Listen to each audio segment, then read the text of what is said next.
फ्लिपकार्ट का ware house है, क्या है, यहाँ पे आईफोन रखा हुआ है, कितना पीस, 10,000 पीस।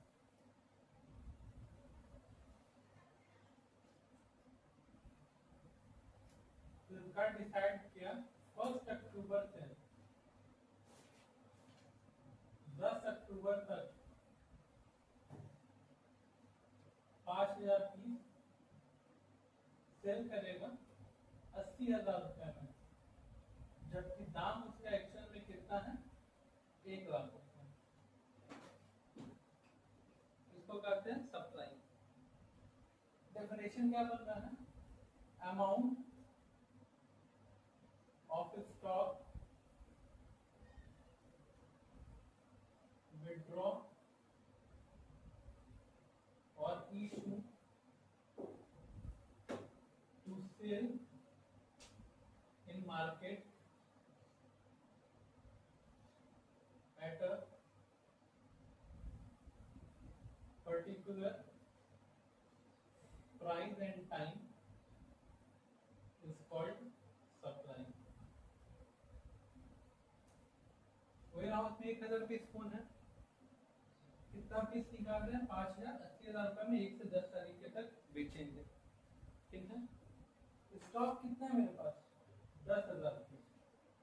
कितना इशू कर रहे हैं, 5,000 पीस। और इशू को क्या बोलेंगे, सप्लाई। एक पर्टिकुलर प्राइस में, जो कि प्राइस कितना है, 80,000, और पर्टिकुलर टाइम में जो कि क्या है, 1 अक्टूबर से 10 अक्टूबर। फिर इधर सप्लाई किसके लिए पड़ रहा है, सप्लाई हम लोग पढ़ रहे हैं सेलर के लिए। किसके लिए पढ़ रहे हैं, सेलर के लिए। सेलर क्या सोचता है, और जो वो सोचता है वही क्या है, लॉ ऑफ सप्लाई। अगर प्राइस बढ़ेगा तो सप्लाई बढ़ा देंगे, और प्राइस अगर घटेगा तो सप्लाई घटा देंगे। Remain other factor constant.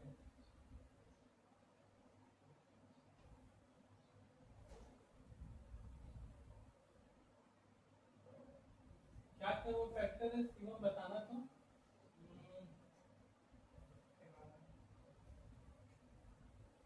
जैसे कि क्या क्या फैक्टर है, गवर्नमेंट पॉलिसी, सबसे पहले गवर्नमेंट पॉलिसी लिखेंगे, दूसरा कॉस्ट ऑफ प्रोडक्शन, तीसरा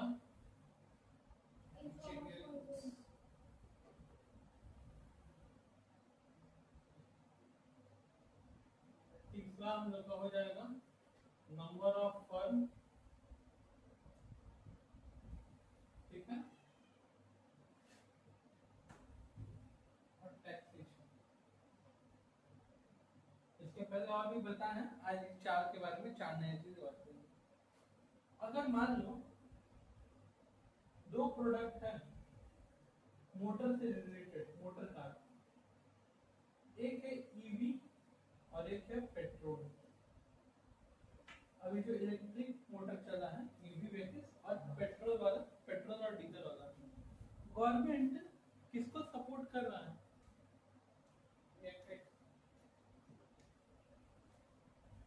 गवर्नमेंट का सारा पॉलिसी किसके फेवर में बन रहा है,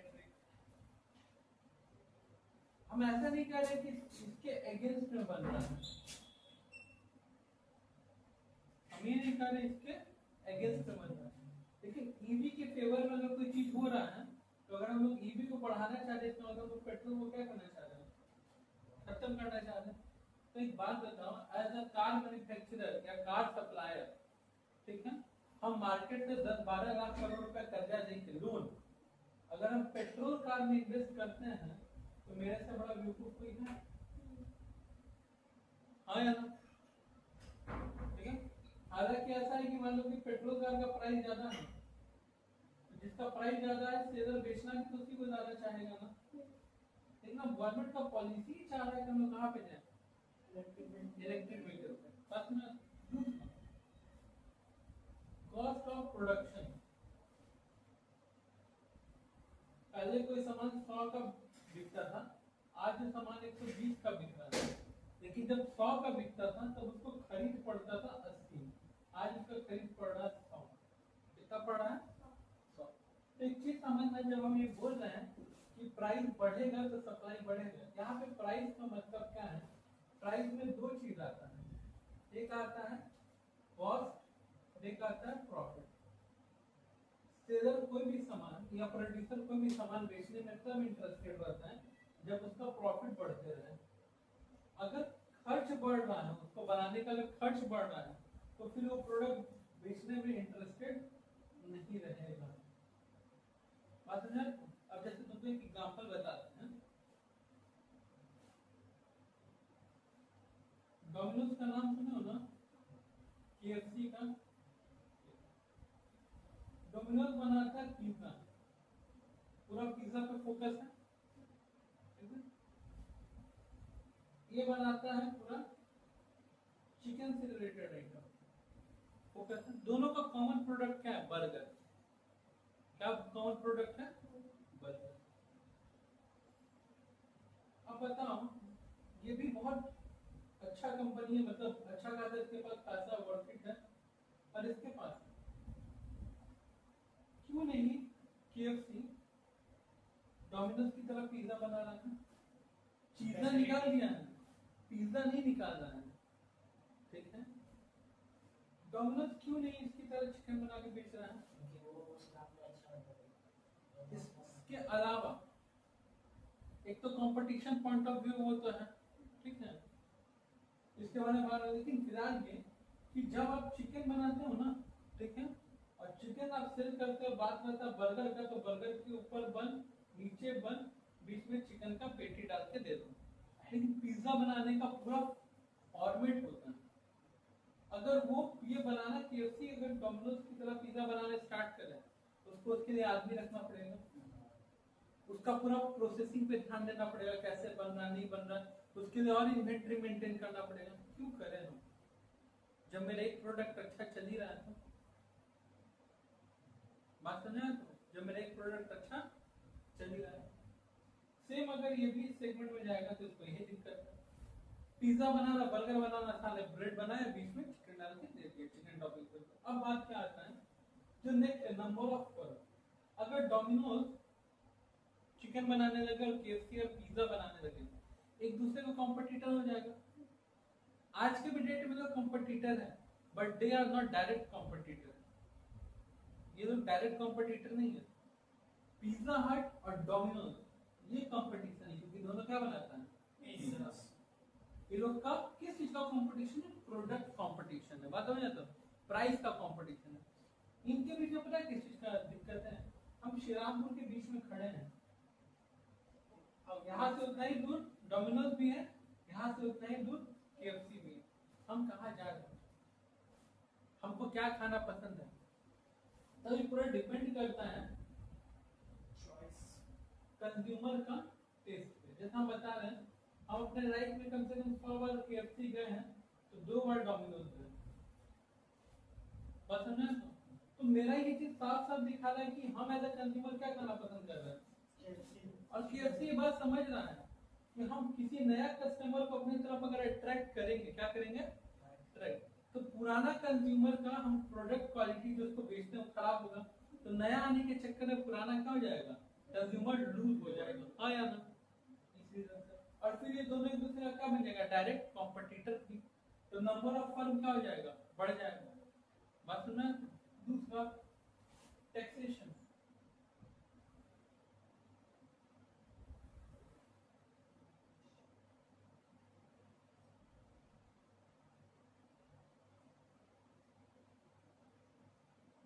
एडी, अमेरिकन डायमंड कहते हैं इसको। एडी स्पून घर में मम्मी लोग नेकलेस ये सब एक खरीद कर आती है, जो 250, 300, 400 मिल जाता है, जिसको बहुत फेमसली बोलते हैं सिटी गोल्ड। इस पे टैक्स रेट और इस पे टैक्स रेट अलग अलग है। हाँ या ना? पक्का?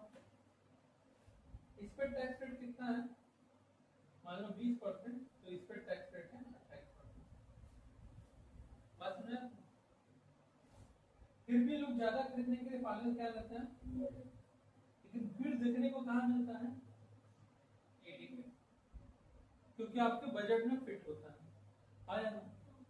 तो कोई भी इंसान जब बिजनेस स्टार्ट करेगा तो उसको पैसा चाहिए, तो इसमें जाने से अच्छा है ना कि पहले इसमें जाके बिजनेस करे। भले प्राइस कम है तो क्या हुआ, टैक्स भी कम देना है और सेल्स भी मेरा ज्यादा होगा। तो ये होता है टैक्सेशन पॉलिसी। बात समझे? तो जिसकी वजह से भी सप्लाई पर असर पड़ता है। कोई दिक्कत इसमें? एक कार है, इलेक्ट्रिक कार, टेस्ला का और एक है टाटा का।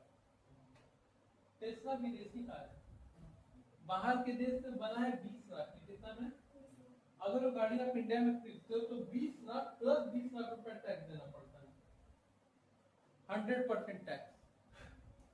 और अगर आप टाटा का ट्रक गाड़ी खरीदते हो तो उसका दाम है 12 लाख रुपए, टैक्स देना पड़ता है 8 लाख रुपए। इंसान की सब फीचर सुनी जा रहे, कौन अच्छा है कौन नहीं है, कौन फर्स्ट है, आदमी कौन सा खरीदेगा?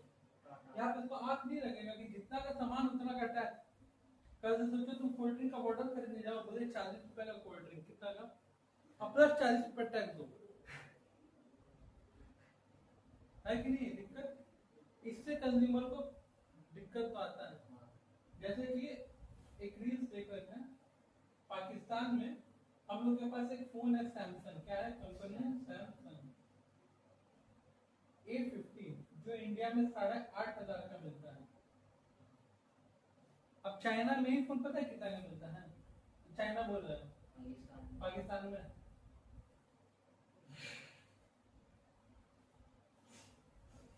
आप मेरा पैसा डाला आईफोन आ जाएगा सर। अब बोलो वहां पे कोई इंसान सैमसंग का फोन अफोर्ड भी कर पाएगा? उन लोग के लग्जरी ब्रांड क्या है, सैमसंग का है, जैसा हम लोग के लग्जरी ब्रांड क्या आईफोन है कि नहीं है? हाँ, तो वही बात बोल रहे हैं, क्योंकि जब इंपोर्ट हो रहा तो इंपोर्ट ड्यूटी वगैरह उस पर बहुत ज्यादा लग जा रहा होगा, करेंसी का वैल्यू कम है कि नहीं है? अच्छा, अब आगे जो दूसरा प्रॉब्लम, ये 4 फैक्टर के कारण क्या होता है, हम लोग का मोटा मोटी लॉ ऑफ सप्लाई कभी कभी काम नहीं करता। दूसरा चीज, लॉ ऑफ सप्लाई के अकॉर्डिंग हम लोग का बनेगा एक सप्लाई शेड्यूल। क्या बनेगा? सप्लाई शेड्यूल हम लोग को क्या सिखा रहा है, सप्लाई शेड्यूल हम लोग को सिखा रहा है कि भैया ये प्राइस है, ये सप्लाई है। जब आईफोन हम बेच रहे थे 80,000 रुपए का, तो हम कितना पीस बेचना चाह रहे थे, 5,000। अब जब आईफोन का दाम 1 लाख हो जाएगा, कितना हो जाएगा, 1 लाख, तो आप कितना बेचना चाहोगे? जाहिर सी बात है 8,000। कितना बेचना चाहोगे? 8,000। तो दिक्कत है इसमें। अब जरा एक बात और समझो, एग्जाम्पल के लिए मानते हैं मेरे पास गोडाउन में आईफोन 13,000 पीस था। कितना पीस था? 13,000 पीस। जब 80,000 था तो 5,000 पीस बेचे, जब 1 लाख होगा तो 8,000 पीस आईफोन बेचेंगे। कोई दिक्कत थी इसमें? तो एक बात बताइए भैया, 80,000 में बेच रहा है, 1 लाख में जब बेच रहा है 8,000 पीस, तो ऐसा भी तो हो सकता है ना कि आईफोन का बनाने का खर्चा ही बढ़ गया हो, ऐसा तो हो सकता है ना। लेकिन हम क्या बोले, मेरे गोडाउन में पड़ा हुआ है, मतलब हम ऑलरेडी खरीद के रखे हैं। बात समझे? तो supply, law of supply, supply ना, जो सामान आपके पास रखा हुआ है स्टॉक में उसके ऊपर काम करता है, जो आप न्यू परचेज करके लाओगे उसके ऊपर काम नहीं करता सर, क्योंकि आप नया सामान नया रेट पे खरीद के लाए, तो उसमें नया प्रॉफिट का हिसाब किताब है। बात समझे? दूसरा चीज क्या है, जब हम लोग ये देख रहे हैं तो लोग को देखने को क्या मिल रहा है कि जब 80,000 रुपए दाम था, क्योंकि यहाँ प्राइस लिखेंगे और यहाँ क्या लिखेंगे, सप्लाई, तो कितना पीस बेचना चाह रहे थे हम? तो बेचना चाह रहे थे 5,000 पीस। और जैसे ही हमारा 1 लाख रुपया दाम हुआ तो कितना पीस बेचना चाह रहे थे? 8,000 पीस बेचना चाह रहे थे। और अगर हम इस पॉइंट को मिला दें तो ये बनता है अपवर्ड, और अपवर्ड क्या होता है? Supply curve. कोई दिक्कत? बात में। और कोई भी चीज अपवर्ड होने का मतलब क्या होता है, उसका रिलेशन क्या है, डायरेक्ट रिलेशन।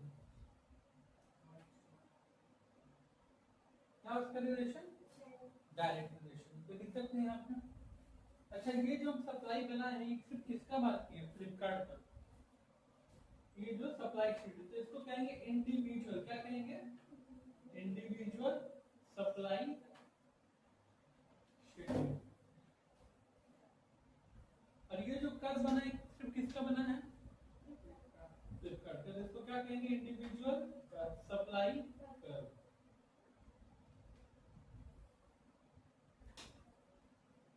अब जो दूसरा इंपॉर्टेंट बात आता है वो क्या है कि चलो हम देखते हैं मार्केट सप्लाई ऑफ आईफोन। तो मार्केट सप्लाई ऑफ आईफोन का जैसे बात आता है तो हमको दो चीज देखना है, एक मार्केट सप्लाई शेड्यूल, एक मार्केट सप्लाई कर्व। क्या क्या देखना है, मार्केट सप्लाई शेड्यूल।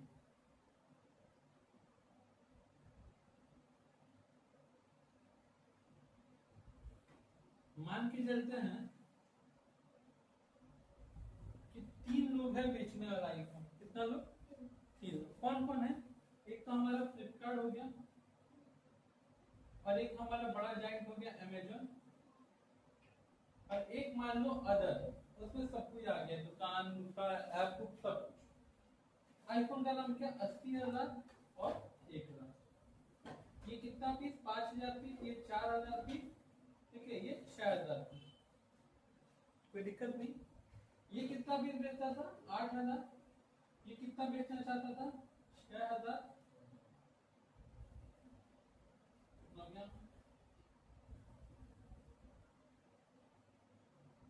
अभी भी 6,000 पीस बेच रहा, मान के चला सकते हैं, कोई दिक्कत नहीं है। अब ये तीनों मिला करके हो गया आईफोन का मार्केट। इसका हम क्या करेंगे, टोटल क्या करेंगे, कितना हो रहा है, 5 4 5 4 14 है, ठीक है, सॉरी 15 है, 15,000 पीस। और जब कितना दाम था, 1,00,000 दाम था, तो कितना बेच सकते हैं, 20,000। कोई दिक्कत नहीं आपको।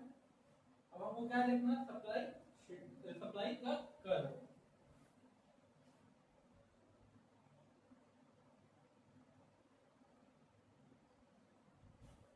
सप्लाई का कर्व देखने के लिए बड़ा ध्यान से देखना,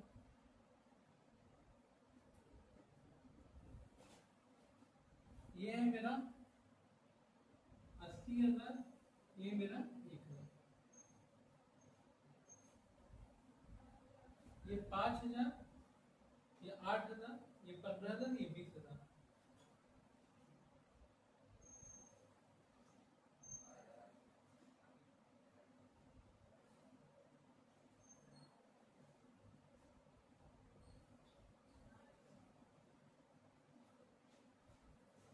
ये 5, ये 8, फिर 15, फिर 20, कोई दिक्कत नहीं है। 80,000 में कितना पीस खरीदते थे, 5,000 पीस।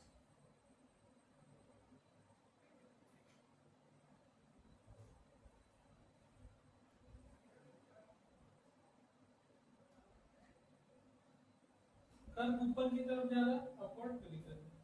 अब अगर ये बात करें तो भी हम 5,000 8,000 किसका लिखे, फ्लिपकार्ट का, ये क्या हो गया, इंडिविजुअल।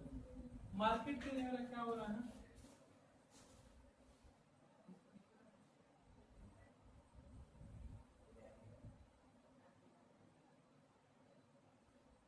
मार्केट के लिए कितना हो जाएगा, 15,000 और 20,000। जब अगर इसको बनाते हैं हम लोग,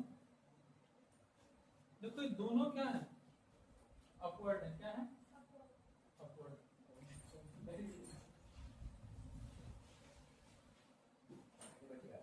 इस दोनों में फर्क, इस दोनों में फर्क क्या दिख रहा है, इस दोनों में फर्क दिख रहा है कि भाई ये वाला जो कर्व है ये कुछ इस प्रकार से गया है, और ये वाला जो कर्व है इसको कहते हैं हम लोग स्टीपर। क्या कहते हैं, इंडिविजुअल सप्लाई कर्व क्या होता है, स्टीपर, और मार्केट सप्लाई कर्व क्या होता है,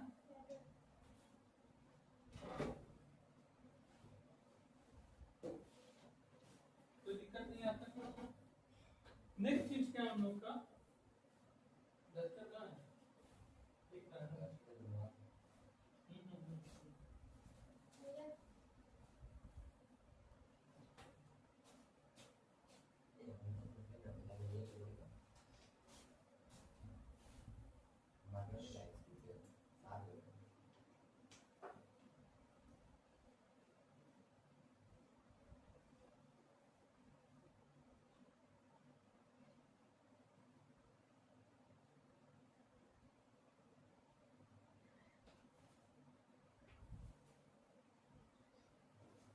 अब टॉपिक ये है कि लॉ ऑफ सप्लाई किन किन चीजों के ऊपर काम नहीं करता है। सबसे पहला है रेयर गुड्स, दूसरा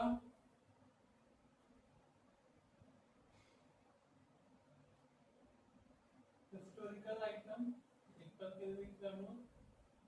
तीसरा लेबर। लॉ ऑफ सप्लाई क्या बोलता है, प्राइस बढ़ेगा तो मेरा सप्लाई बढ़ेगा। रेयर गुड्स का मतलब क्या हो गया, एग्जांपल गोल्ड को ही पकड़ो, ठीक है, जितना महंगा होगा उतना सप्लाई बढ़ेगा ऐसा जरूरी नहीं है, क्योंकि गोल्ड अब जितना चाहे उतना नहीं मिलता है। गोल्ड क्या है, इज लिमिटेड रिसोर्सेज। ऐसा नहीं है कि सोना का दाम बढ़ने के पीछे रीजन ही यही है कि शॉर्टेज ऑफ रिसोर्सेज हो रहा है तो उसको महंगा किया जा रहा है। नहीं तो अगर आज के भी डेट में हम लोग की मम्मी पापा के शादी का टाइम वाला अगर सोना का रेट हो 5-8-6 हज़ार, तब तो आदमी किलो में खरीदते, 10 ग्राम का 6 हज़ार मान लो, तो ये क्या कहते हैं 100 ग्राम का 60,000, कितना हुआ 100 ग्राम का 8, 1 किलो का 6,000। अफोर्ड नहीं कर सकता आदमी 6,000, कर सकते हैं खरीद ले कोई भी, लेकिन अब हो गया 10 ग्राम, आधा किलो भी। लेकिन अब दाम कितना हो गया, दाम ही हो गया है 70,000 रुपया 10 ग्राम का। तो आपको 100 ग्राम भी सोना खरीदने के लिए 7 लाख रुपया व्यवस्था करना पड़ेगा, हाँ या ना। एक पल में इसको हिस्टोरिकल आइटम जैसे गांधी जी का, अगर मान लो गांधी जी का चश्मा का ऑक्शन हो रहा है, एक चश्मा 10 लाख का, कम से कम 20 लाख दे तो कहाँ से लाएंगे एक पीस। ताजमहल मान लो बिक रहा है फॉर एग्जाम्पल, गवर्नमेंट उसको बेच रहा, बोल रहा है कि कोई भी विदेशी कंट्री खरीद ले, हम लोग को 100, 200, 500 हजार करोड़ कुछ है वो दे दें, और इससे जो रेवेन्यू कमाएगा वो रखेगा। मान लो एग्जाम्पल के लिए वो आया एक कंट्री, उसके पास बहुत पैसा था, रशिया आकर के बोल रहा है कि हमको चार्टर ताजमहल नहीं, अरे कहाँ से ना है चार्टर ताजमहल, ये पूरा दुनिया में एक पीस। लेबर प्राइस बढ़ेगा तो क्या आप सप्लाई ऑफ लेबर बढ़ा सकते हो, कभी नहीं सर। हर इंसान का काम करने का अपना कैपेसिटी है, इवन तुम लोग का पढ़ने का अपना कैपेसिटी है, आज से 3 चैप्टर में था बहुत हो, ये तीनों चीज लॉ ऑफ सप्लाई पे काम नहीं करेगा। इसके अलावा क्या बात है कि सप्लाई में चेंज आता है, और ये बिल्कुल डिमांड की तरह चीज है। 2 रीजन से आता है, एक प्राइस की वजह से आता है और एक अदर फैक्टर। जब कभी प्राइस की वजह से चेंज आएगा, जब कभी प्राइस की वजह से चेंज आएगा उसको हम लोग कहते हैं चेंज इन क्वांटिटी सप्लाई।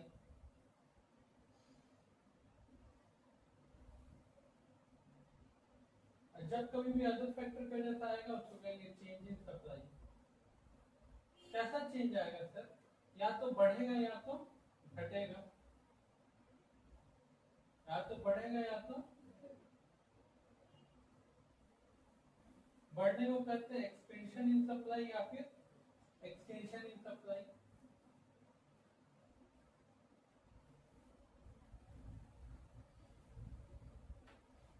घटने को कहते हैं कॉन्ट्रैक्शन।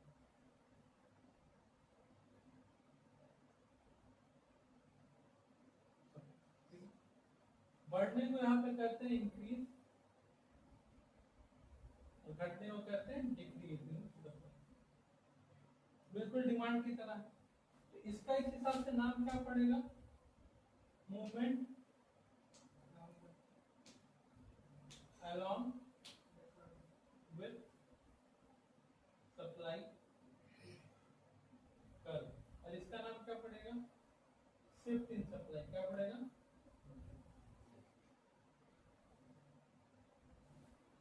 कोई दिक्कत? एक इंटरेस्टिंग चीज जो अभी तक नहीं पढ़े हो,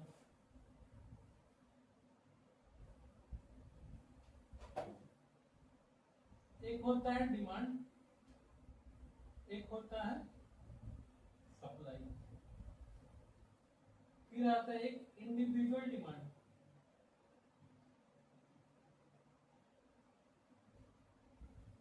एक आता है इंडिविजुअल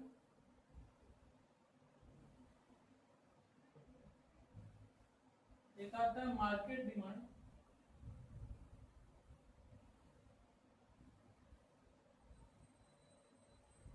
एक आता है market supply.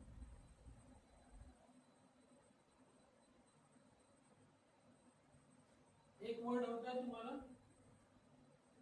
Total demand, total supply, एक होता है एग्रीगेट डिमांड, एग्रीगेट सप्लाई। ये दोनों तो पढ़े हैं और ये भी पढ़े हैं, यहाँ लास्ट कर दो, बताइए ना क्या डिमांड मतलब पता हम लोग को। डिमांड का जो डेफिनेशन है पढ़े कि किसी भी कमोडिटी को खरीदने के लिए 5 चीज डिजायर, विलिंगनेस, एबिलिटी, प्राइस और टाइम हो। तो सप्लाई का मतलब जब सप्लाई का डेफिनेशन पढ़े। इंडिविजुअल डिमांड का मतलब क्या होता है? इंडिविजुअल डिमांड का मतलब होता है एक व्यक्ति किसी एक प्रोडक्ट के लिए क्या सोचता है, एक पीस के लिए नहीं, किसी एक प्रोडक्ट के लिए। जैसे कि हम मंजीत भैया जब मैगी के लिए सोच रहे हैं उसको कहते हैं, बात समझ तो। इंडिविजुअल सप्लाई का मतलब क्या होता है? जब एक दुकानदार जैसे फ्लिपकार्ट एक सामान के बारे में सोच रहा है, एक प्रोडक्ट, जैसे कि आईफोन के बारे में, ठीक है। मार्केट का डिमांड का मतलब क्या होता है? जब बहुत सारे लोग यानी कंज्यूमर या कस्टमर, बहुत सारा कंज्यूमर या कस्टमर जब किस चीज के बारे में सोच रहा है? एक प्रोडक्ट के बारे में, वो है मैगी। और जब मार्केट सप्लाई की बात करते हैं, जब बहुत सारा सेलर, एक सेलर नहीं, बहुत सारा, फ्लिपकार्ट आ गया, अमेजन आ गया, मिंत्रा आ गया, सब मिल करके एक प्रोडक्ट के बारे में सोच रहा है, तो उसको हम लोग कहते हैं मार्केट। जैसे कि एक इंसान हो और एक सामान के बारे में सोचे तो वर्ड यूज होता है इंडिविजुअल। बहुत सारा इंसान हो और एक सामान हो तो क्या वर्ड यूज होता है? मार्केट।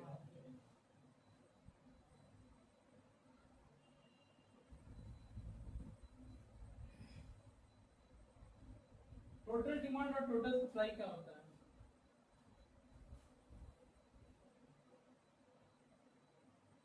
मंजीत भैया अपना टोटल डिमांड देख रहे हैं, मैगी भी कंज्यूम करते हैं, चावल भी खाते हैं, दाल भी खाते हैं, तो एक प्रोडक्ट की मेनी प्रोडक्ट। जब फ्लिपकार्ट एक सामान नहीं, सारा सामान पे सेल आने का सोच रहा है, सारा सामान पे, तो एक प्रोडक्ट या मेनी प्रोडक्ट। बात समझ तो कोई दिक्कत? अब एक एक करके सुनना। फ्लिपकार्ट से हम 12 ठो फोन खरीदे, क्या खरीदे?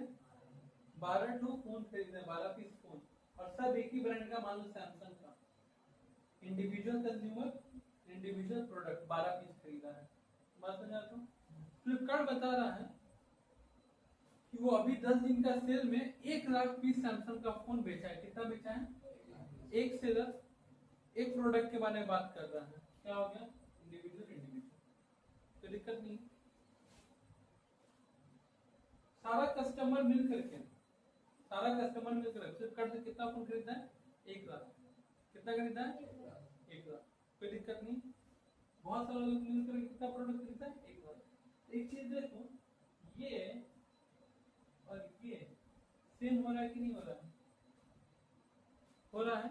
लेकिन ऐसा तभी हो पाएगा जब मार्केट में एक ही इंसान हो फ्लिपकार्ट। इन कुछ लोग तो फ्लिपकार्ट से खरीदा है, कुछ लोग अमेजोन से खरीदा है। तो ये लोग कह रहा है कि हम लोग 5 लाख पीस फोन पूरा सैमसंग का खरीदे। कितना? एक नहीं, पूरा भारत मिलके 5 लाख पीस सैमसंग का फोन खरीदा है। 150-200 करोड़ आबादी है तो 5 लाख का फोन बिक ही सकता है सैमसंग का ना, कौन सा बड़ा बात है। बात समझ में आया आपको?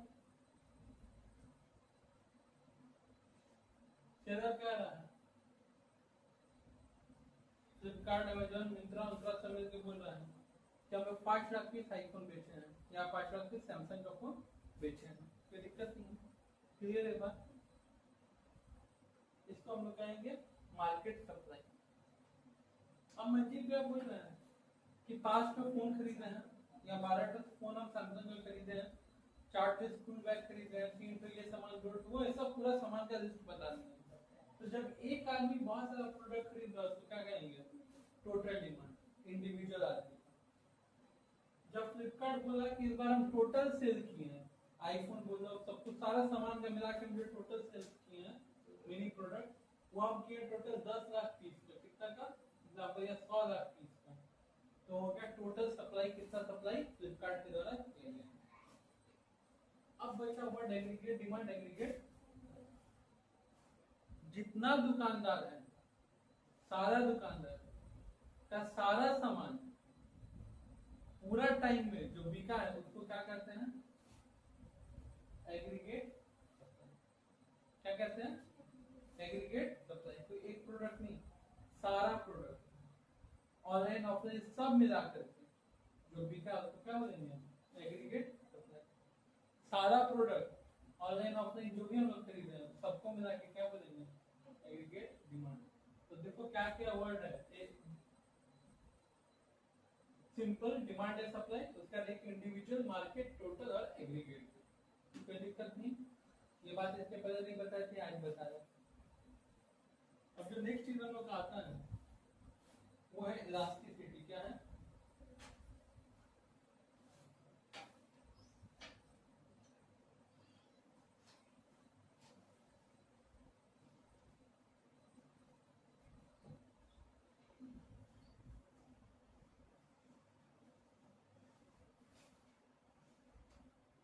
हम चैप्टर को पढ़ाएंगे इलास्टिसिटी ऑफ डिमांड, लेकिन उसमें ऑटोमेटिक क्या कवर हो जाएगा?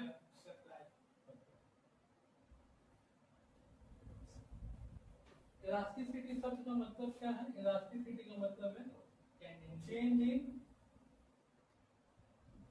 डिमांड और सप्लाई। अगर सप्लाई का डेफिनेशन इतना है, इलास्टिसिटी ऑफ सप्लाई, तो वर्ड सप्लाई यूज करेंगे, डिमांड का demand. Percentage change in demand due to change in its factor and its impact is called elasticity। वो फैक्टर कुछ भी हो सकता है।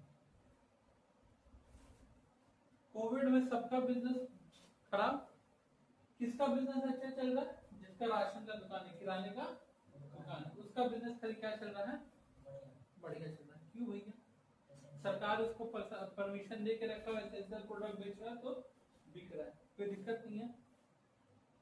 तो कोविड एक फैक्टर हुआ जिसके कारण सप्लाई या डिमांड दोनों ही क्या हो गया? बढ़ गए। ठीक है, लेकिन कोविड में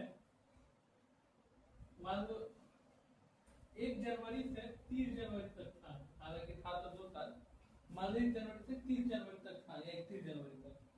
तो जितना कोविड का प्रेशर स्टार्टिंग में होगा उतना एंड में होगा, उतना जरूरी नहीं है।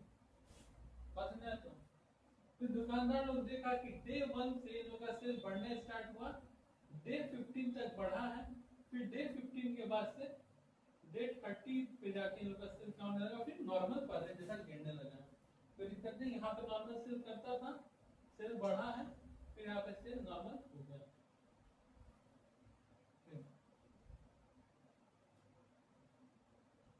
कोई दिक्कत नहीं आता? बात समझ आएगा? इसी चीज को जब हम मैथ में कैलकुलेट करते हैं तो वो बन जाता है प्रॉब्लम सम्स, और प्रॉब्लम सम्स हम लोग को सॉल्व करना काम है किसमें, इलास्टिसिटी और डिमांड है, इलास्टिसिटी और सप्लाई। सबसे पहला जो मेथड आता है उसको कहते हैं हम लोग परसेंटेज मेथड। क्या कहते हैं?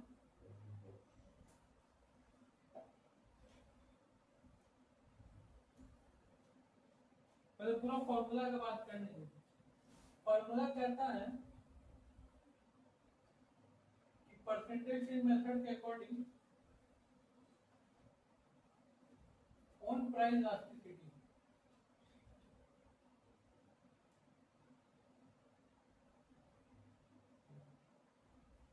इनकम इलास्टिसिटी और क्रॉस इलास्टिसिटी। क्रॉस में दो है, एक है कॉम्प्लीमेंट्री, एक है सब्स्टिट्यूट। चलो किसी भी सामान का डिमांड है सप्लाई, तो अभी हम लोग कहाँ क्या पढ़ेंगे? डिमांड पढ़ेंगे। किसी भी सामान का डिमांड या तो खुद के प्राइस की वजह से बदलता है, या तो कंज्यूमर के इनकम बदलने की वजह से बदलता है, या तो जो उसका कॉम्पिटिटर प्रोडक्ट होता है या उसका साथ वाला प्रोडक्ट होता है तो उसकी वजह से फर्क पड़ता है। बात समझे? अच्छा एक चीज सुनो, पहले जब जियो का सिम नहीं हुआ करता था तो मेरे पापा का पोस्टपेड कनेक्शन था। क्या था? हर महीना बिल आता था 3000, 4000, 5000, 6000, यहाँ तक कि 12000 रुपये भी बिल भरे पापा जब नहीं था। पहले तो वोडाफोन का सिम रखते थे, 12000 तक बिल भरते थे। जब से जियो आया तो क्या हो गया कि अब तो 3000 रुपये में पूरा साल का काम खत्म हो जाता है। तो सोचो अगर पहले मेरे पापा, एक एग्जांपल हम दे रहे हैं कि पहले अगर मेरे पिताजी का साल भर में 2000 रुपये का बिल मानते तो 12 महीना में 24,000 रुपये अपना फोन का रिचार्ज करवाते थे। अब मेरे पापा को 3000 रुपये में पूरा साल भर का मिल जा रहा है, यानी कि पूरा 21,000 रुपये बच रहा है। जहाँ कहाँ है इतना चाहिए ना। जियो तो आए हुए हो गया 5-6 साल, 7 साल, अगर हम गलत नहीं है तो मेरे हिसाब से कितना 3-3-6-7 साल हो गए। तो अगर पापा हर साल सच में 21,000 रुपये बचाए हैं तो 7 साल में कितना जाएगा? 1.5 लाख रुपए बचा होना चाहिए, वो दिखना चाहिए, लेकिन नहीं दिख रहा है। और ये सबके घर का कहानी है, ये मेरे घर का हिसाब किताब पता है तब।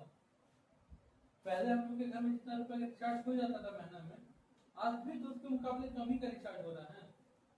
हाँ या ना? पर कॉल पे पैसा कटता था, हर दूसरे दिन 10 रुपए का रिचार्ज करवाना पड़ता था, है ना? बैलेंस डलवाता था आदमी, करेक्ट?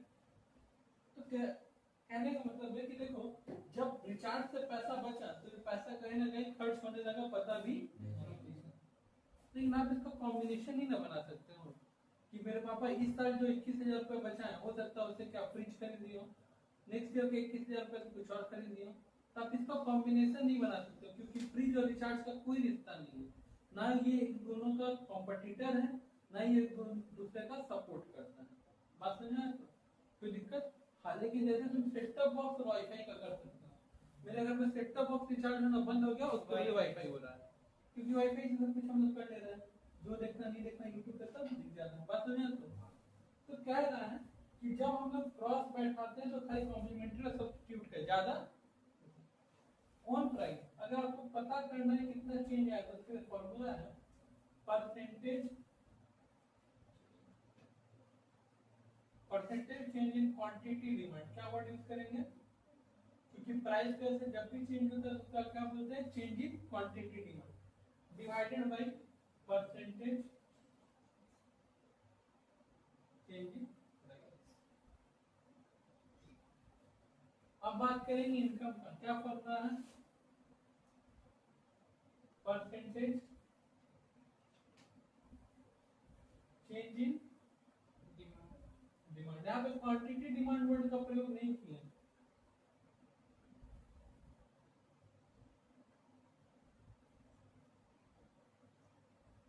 यहाँ पे क्वांटिटी डिमांड वर्ड का प्रयोग नहीं किया क्योंकि जब किसी अलग फैक्टर की वजह से चेंज आता है तो क्या बोलते हैं? Change in demand. Divided by percentage change इन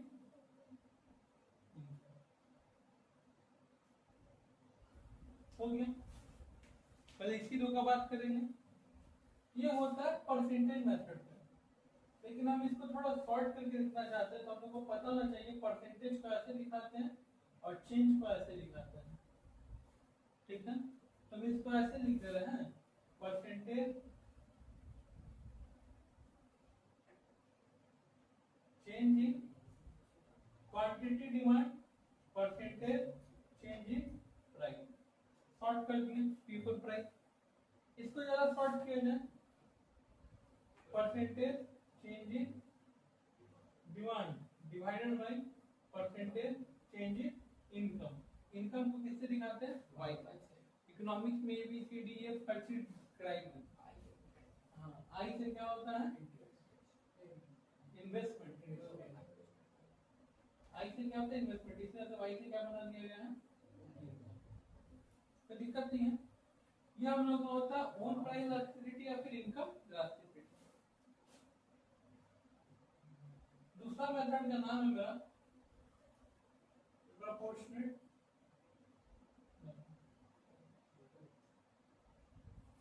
जो प्रोपोर्शनेट मेथड है वो इसी से बना है, अलग से कुछ नहीं हुआ, वो इसी से बना है। क्या इसका फॉर्मूला बोल रहा है? Percentage change in quantity demand divided by percentage change in price.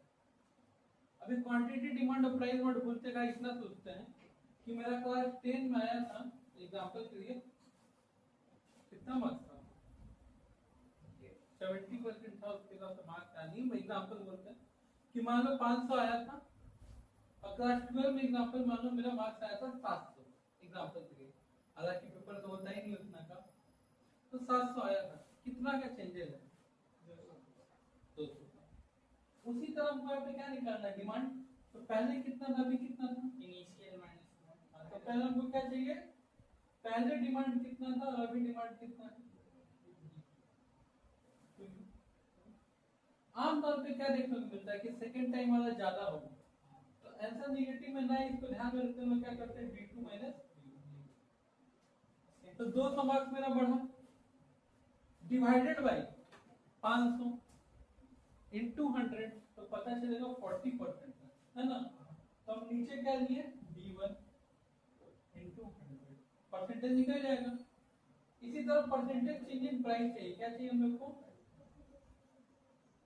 Percentage change in price.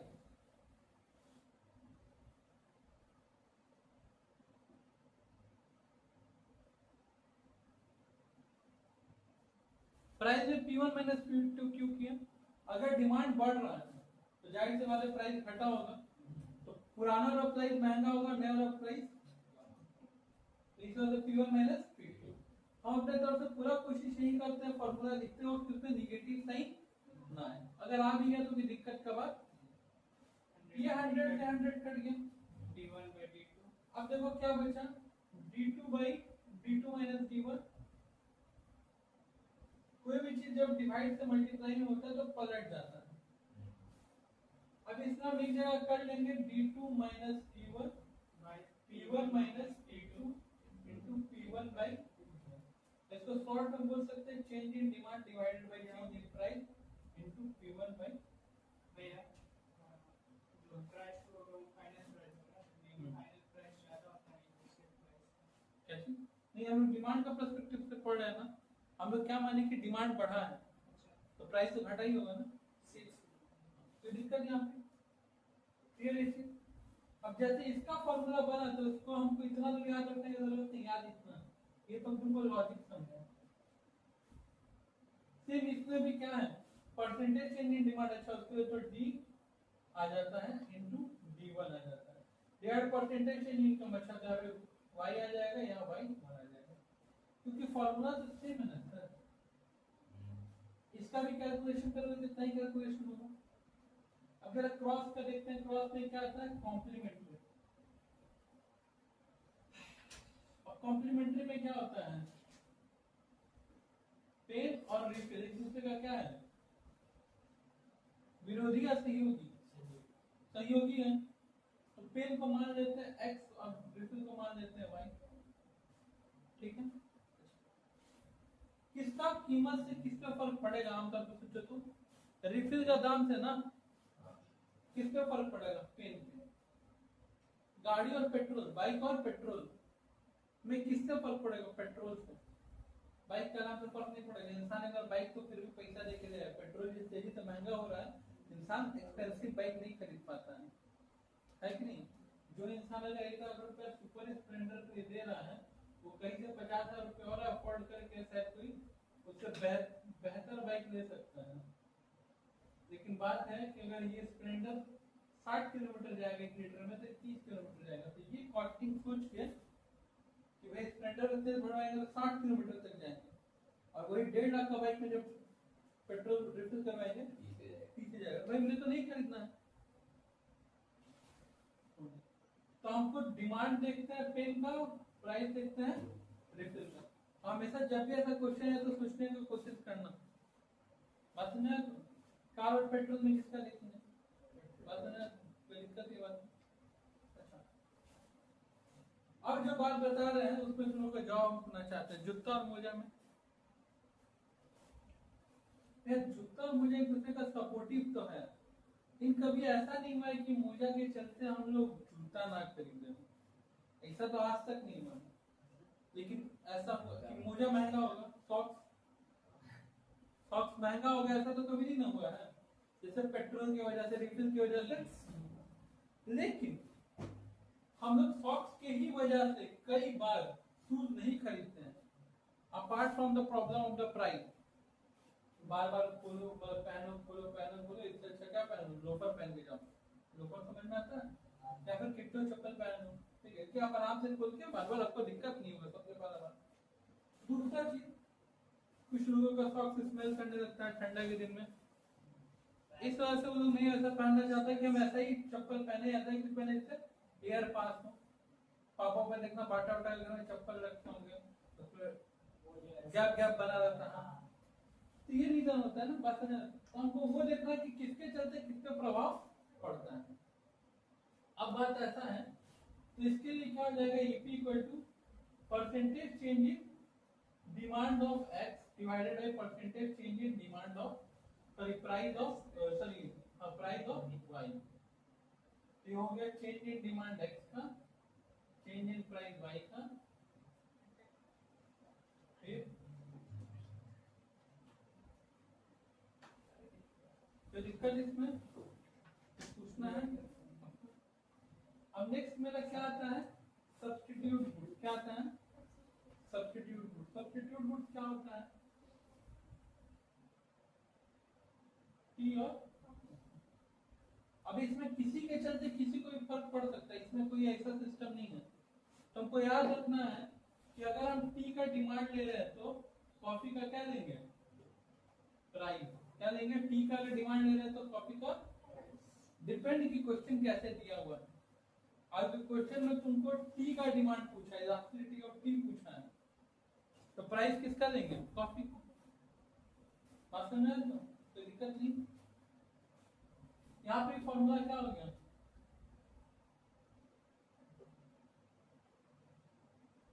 T का डिमांड पूछा है तो प्राइस किसका लेंगे,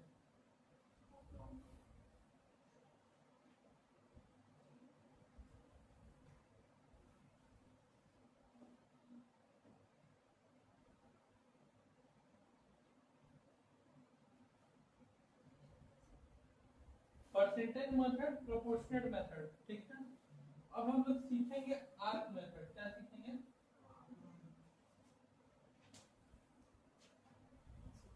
एक इंसान था जिसका नाम था अल्फ्रेड,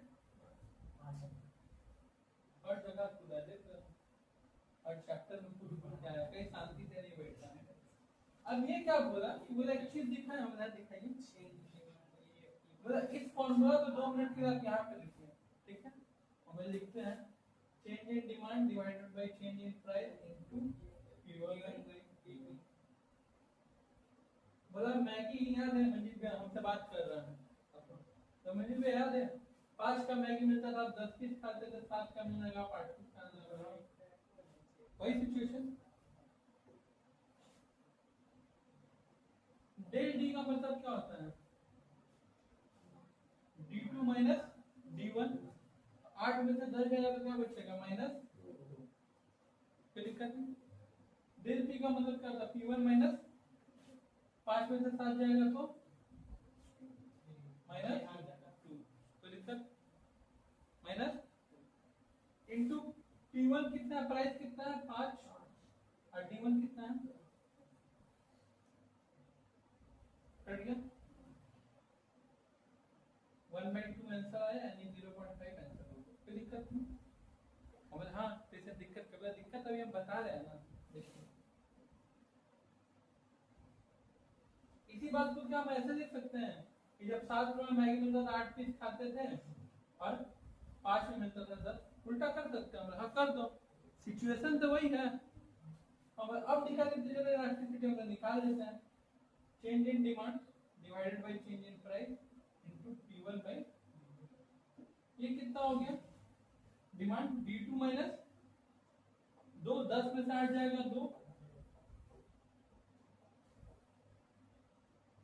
P1 माइनस P2, 7 में से 5 जाएगा। P1 कितना हो गया? 7। D1 कितना हो गया? 8। 7 से 8 को डिवाइड करो, 7 डिवाइड बाय 8 करो करो।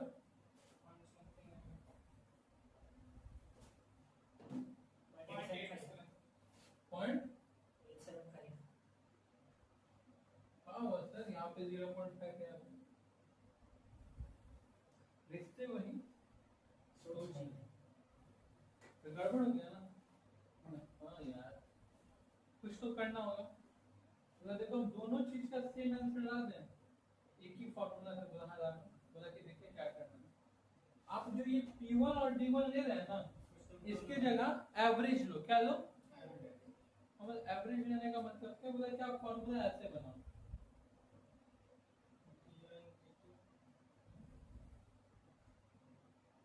P1 plus P2 P1 plus P2।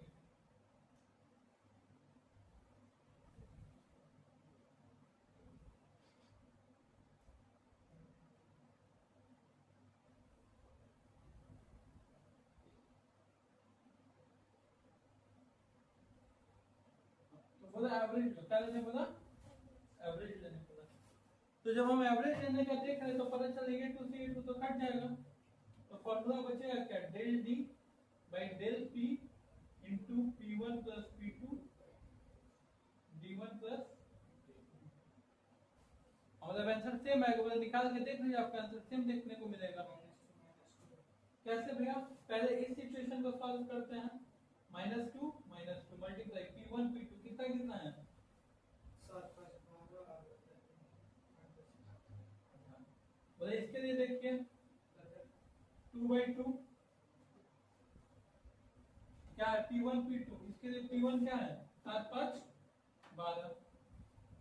इसके लिए कितना है? D 18। बोल रहा है कि अगर ये माइनस माइनस कट गया तो यहाँ कितना बचा? 12 दूनी 24, 18 दूनी 36। यहाँ कितना हो? 12 दूनी 24, 18 दूनी 36। कटो और कटेगा ना। 2/3 2/, और है ना, दोनों कह सकते हैं हमारा है। किस मेथड से? आर्क। तो आर्क मेथड क्या बोलता है? यहाँ पे हम सबका आर्क मेथड लिख देते हैं। आर्क मेथड बोलता है कि भैया del D by del Y को छूना नहीं है, बस y1 में y2 जोड़ दो, d1 में d2 जोड़ दो। इसमें इसको छूना नहीं है, खाली यहाँ का पीछे P1 में P2 जोड़ दो और D1 में D2 जोड़ दो। यहाँ इसको छूना नहीं है, इसका P1 में P2 जोड़ दो और D1 में।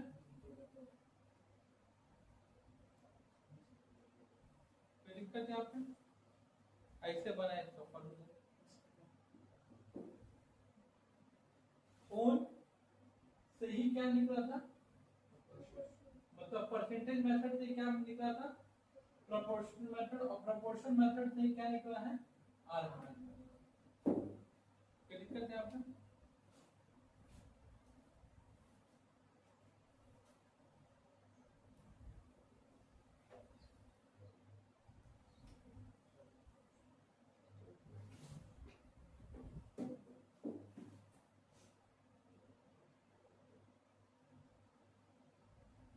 कर दो एक वर्ड जुड़ गया, एडवर्टीजमेंट, तब फॉर्मूला क्या हो जाएगा, ए फॉर एडवर्टीजमेंट, तब फॉर्मूला आपका कुछ ऐसा हो जाएगा, change in demand divide by change in advertisement A1 by proportionate method में। परसेंटेज मेथड में कैसा आ जाएगा, percentage change in demand divided by percentage change in advertisement. और आस्क मेथड में क्या हो जाएगा, del D by del A into A1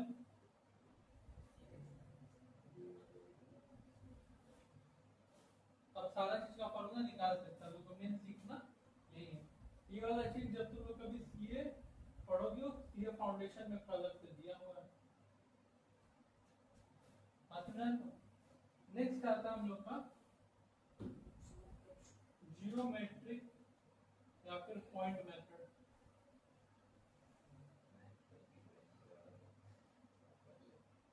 geometric या फिर पॉइंट मेथड बोला, ये मान लीजिए डिमांड का कर्व है A B C D, A B का वैल्यू 1, बी सी का वैल्यू 1, सी डी का वैल्यू 1, डी का वैल्यू 1 और ई और एफ का वैल्यू। तो बोलता है कि यहाँ पे आपका तो फॉर्मूला क्या हो जाएगा, एग्जांपल के लिए हमको पॉइंट सी पे निकालना है, तो फॉर्मूला हो जाएगा लोअर सेगमेंट क्या होगा बाई अपर सेगमेंट। लोअर कितना है, सी के नीचे देखो 1 2 3, ऊपर क्या है,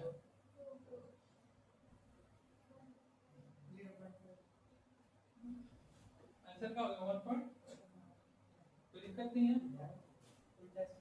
इसका मतलब जब भी हम लोग सॉल्व करेंगे तो आंसर क्या क्या आ सकता है, या तो 1 आ सकता है, या तो 1 से कम आ सकता है माइनस में, या तो 0 आ सकता है, या तो 1 से ज्यादा आ सकता है, या तो इनफाइनाइट आ सकता है। कोई दिक्कत नहीं है।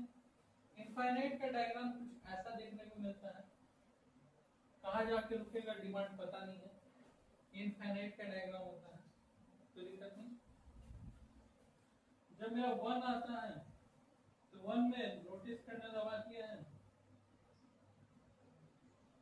ये एरिया और ये एरिया इक्वल होना चाहिए, इस एरिया को ए बोलते हैं, इस एरिया को B, A equal to B होना चाहिए। तो दिक्कत यानी कि अगर जरा समझो, यहाँ पे आंसर अगर क्या आ जाता है 2/2 तो 1 हो जाता है आंसर, -1 में आंसर कब आएगा,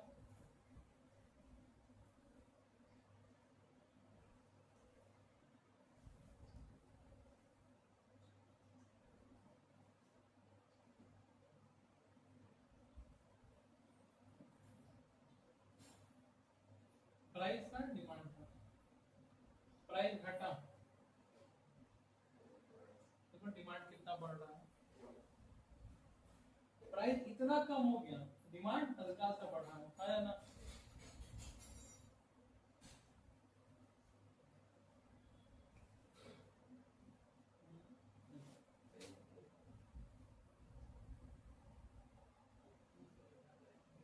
कोई दिक्कत नहीं है। इसका मतलब अगर इसको हम ए कह रहे हैं और इस एरिया को अगर हम बी कह रहे हैं तो ए बड़ा होगा, कोई दिक्कत नहीं। नेक्स्ट चीज 0 कब आएगा, जब प्राइस चेंज हो बट डिमांड अपने जगह पे टिका रहे। +1 कब आएगा, अब जरा सोचो, -1 कब आता था, जब एज, अभी इसको उल्टा कर दो ना, मतलब कि प्राइस में क्या होगा, थोड़ा सा चेंज आएगा, क्या होगा थोड़ा सा, ये प्राइस है इतना, लेकिन डिमांड में देखो कितना चेंज आ रहा है, प्राइस में थोड़ा सा चेंज आया, डिमांड में इतना चेंज आया, इसको ए बोलो और इसको बी बोलो, है ना। तो ए का मतलब क्या होता है, जब प्राइस और क्वांटिटी में बराबर का चेंज आता है तो आंसर क्या होता है 1, जब प्राइस में ज्यादा और क्वांटिटी में कम आता है तो -1, जब प्राइस में तो चेंज आता है, ठीक है, लेकिन क्वांटिटी में कुछ भी चेंज नहीं आता है, तो दिक्कत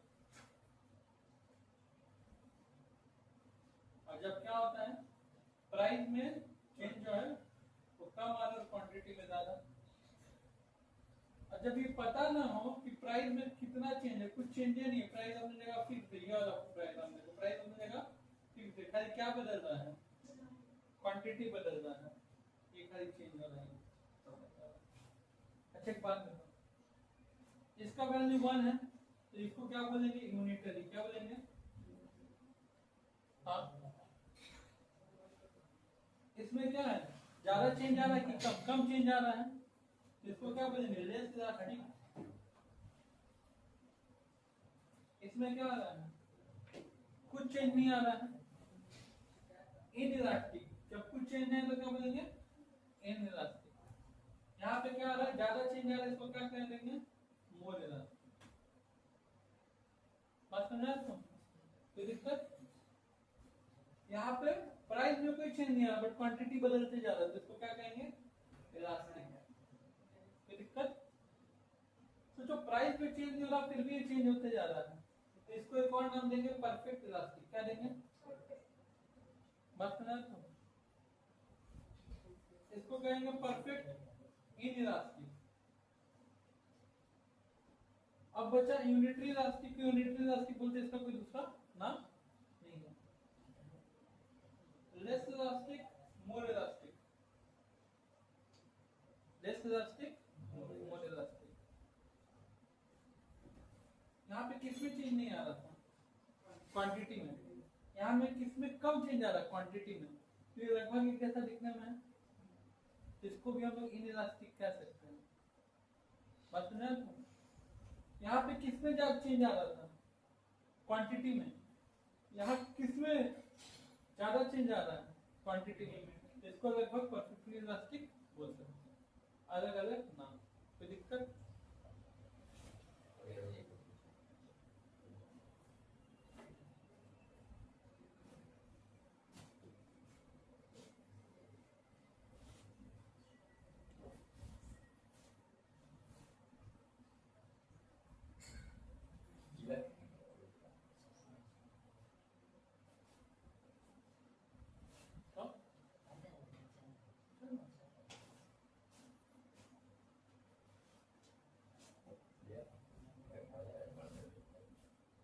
एक बात बताओ, जहां जहां हम क्या वर्ड लिखे हैं, डिमांड, वहां वहां क्या वर्ड आ सकता है, सप्लाई।